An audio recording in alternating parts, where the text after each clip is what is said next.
Два бюджетных смартфона Vivo Y29 и iQOO Z10 Lite. Какой из них лучше?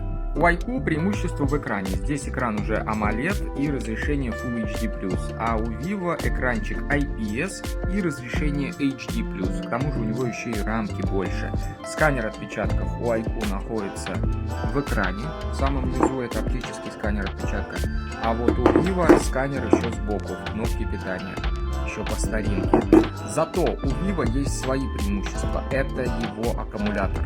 Емкость аккумулятора здесь 6500, у iQOO чуть меньше, 6000 мА, на 500 мА меньше. По производительности один и тот же процессор установлен, это Snapdragon 685, ну и в Antutu примерно одинаковый результат.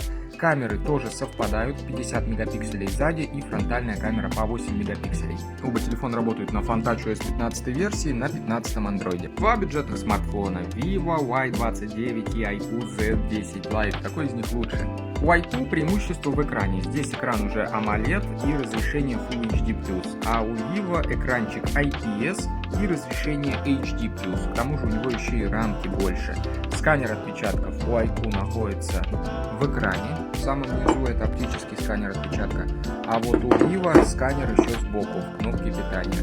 Еще по старинке. Зато у Vivo есть свои преимущества. Это его аккумулятор. Емкость аккумулятора здесь 6500, у iQOO чуть меньше, 6000 мА, на 500 мА меньше. По производительности один и тот же процессор установлен, это Snapdragon 685, ну и в Antutu примерно одинаковый результат.